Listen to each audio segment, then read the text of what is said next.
அல்லாஹ்வின் பொருத்தம் கிடைக்க வேண்டும் என்றால், மறுமையில் நரக நெருப்பிலிருந்து நஜாத் ஈடேற்றம் பாதுகாப்பு வேண்டும் என்றால், நமது ஈமான் ஏற்றுக்கொள்ளப்பட்டு நாம் செய்யக்கூடிய அமல்களுக்கு நற்பலன் கிடைக்க வேண்டும் என்றால், குர்ஆன் சுன்னாவை மட்டும்தான் நாம் பின்பற்ற வேண்டும். இன்னும் அந்த இரண்டில் வழிகாட்டப்பட்ட பிரகாரம்தான் கொள்கையையும் வணக்க வழிபாடுகளையும் அமைத்து கொள்ள வேண்டும். தெளிவாக முடிஞ்சிச்சு. புரியுதா இல்லையா? கவனிங்க திரும்ப. இன்னும் அந்த இரண்டில் வழிகாட்டப்பட்ட பிரகாரம்தான், அந்த இரண்டிலும் என்ன ஒரு தெளிவான வழிகாட்டுதல் கொடுக்கப்பட்டிருக்கிறது, அந்த வழிகாட்டுதலின் படிதான் கொள்கைகளை அமைத்துக் கொள்ள வேண்டும். அதுபோன்று வணக்க வழிபாடுகளை அமல்களை அமைத்துக் கொள்ள வேண்டும்.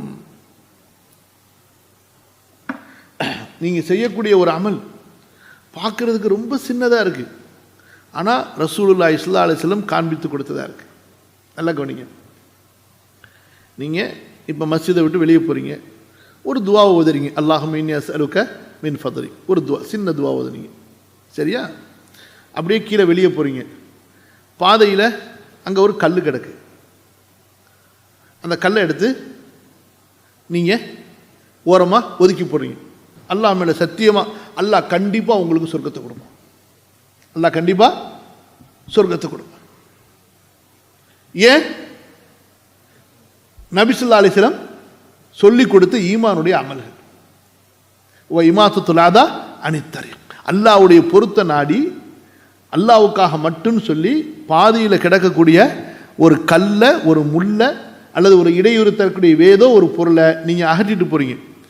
இதை ஒரு பெரிய இபாதத்துன்னு யாராவது மனிதர்கள் பார்க்குறவங்க சொல்லுவாங்களா? புரியுதா நான் கேட்குற கேள்வி? இதுக்கு பின்னாடி இன்னொரு கேள்வி கேட்க போகிறேன். ஆனால் நீங்கள் இதை என்னுடைய நபி, என்னுடைய ரசூல், அல்லாஹ்வின் புறத்திலிருந்து எனக்கு நபியாக ரசூலாக அனுப்பப்பட்ட என்னுடைய வழிகாட்டி இதை ஈமான் என்று சொல்லி இருக்கிறார்கள், எனவே நான் செய்கிறேன், நீங்கள் செய்யுங்க, அல்லாஹ் கண்டிப்பாக உங்களை சொர்க்கத்துக்கு அனுப்பும். ஒரு பெண்ணு கருணை, படைப்பினங்கள் மீது கருணை காட்டுவது நபிமார்கள் சொல்லிக் கொடுத்த அந்த வழிகாட்டுதல். அல்லாஹ் கருணை காட்டுவான், எனவே அந்த நாய்க்கு கருணை காட்டினான் அந்த பெண்ணு. அல்லாஹ் மன்னிச்சானா இல்லையா? சொர்க்கத்துக்கு அனுப்புனானா இல்லையா? சரி. இப்போ ஒருத்தர் தஹஜ்ஜத்தில் எந்திரிச்சு உட்கார்ந்துருக்கிறார், ராத்திரில் தஹஜ்ஜத்துக்கு எந்திரிச்சு உட்கார்ந்துருக்கிறார். தஹஜ்ஜத்தை தொழுதுட்டு உட்காந்துட்டார், யாருமே இல்லை. அப்படியே அவருக்கு பக்தி பரவசம் கூடுது. உட்காந்துக்கிட்டார், அப்படியே நினைக்கிறார் அல்லாஹ்வை. நினைச்சிட்டு இல்லல்லா இல்லல்லா இல்லல்லா அப்படின்னு மண்டையை போட்டு ஆட்டுறார்.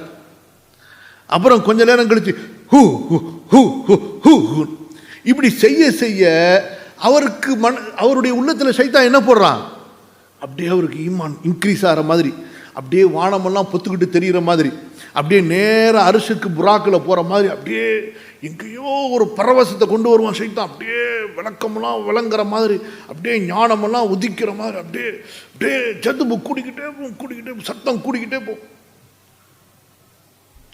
அல்லாஹ் இவரை சொர்க்கத்துக்கு அனுப்புவானா நரகத்துக்கு அனுப்புவானா? கண்டிப்பாக நரகம்தான். அல்லாஹ் பாதுகாக்கணும்.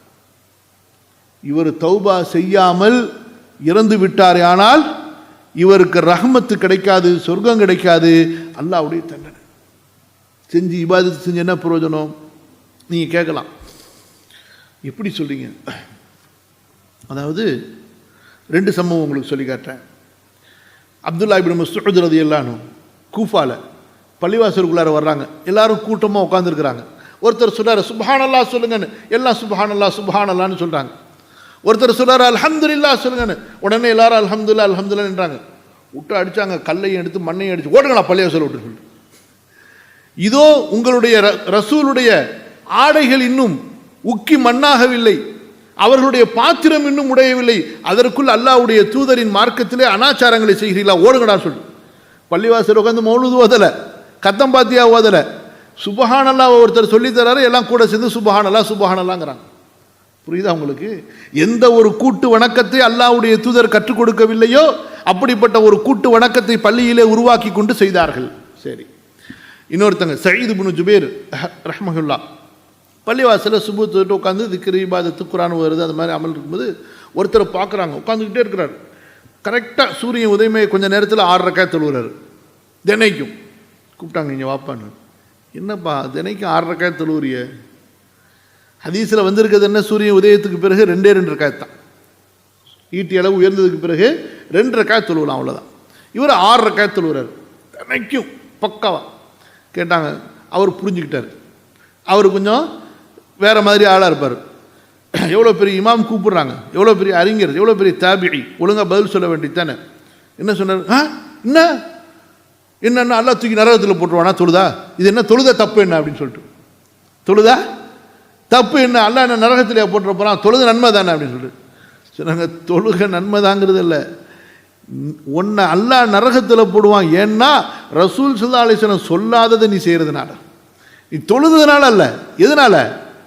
நபி ஸல்லல்லாஹு அலைஹி வஸல்லம் இந்த நேரத்தில் இப்படிப்பட்ட ஒரு வணக்கத்தை சொல்லித்தரவில்லை, அதை நீ உனக்கு வளமையாக்கி கொண்டாய். எனவே ரசூலுல்லாஹ்க்கு முரண்படுவதால் உனக்கு நரகம், ரசூலுல்லாஹ்க்கு முரண்படுவதால் உனக்கு அல்லாஹ்வுடைய தண்டனை. புரிஞ்சா இல்லையா? அப்போ பார்வையில் இபாதத்தாக இருக்கும், ஆனால் ரசூலுல்லாஹ்க்கு முகாலஃபத் அங்கே இருக்கிறதுனால, ரசூலுல்லாஹ் சொல்லிக் கொடுக்காத ஒன்றை செய்ததுனால அங்கே அல்லாஹ்வுடைய கோபத்துக்கு ஆளாகிறார். இப்போ கவனிங்க, அப்போ எந்த ஒரு கொள்கையும் அதாவது அந்த 2இல் வழிகாட்டப்பட்ட பிரகாரம்தான் கொள்கையையும் வணக்க வழிபாடுகளையும் அமைத்து கொள்ள வேண்டும். அப்போதுதான் நமக்கு நஜாத், ஈடேற்றம், ரிபஹ், நற்பலன், அதாவது நாம் செய்கின்ற அமல்களுக்கு நற்கூலி கிடைக்கும். புரியுதுங்களா இல்லையா?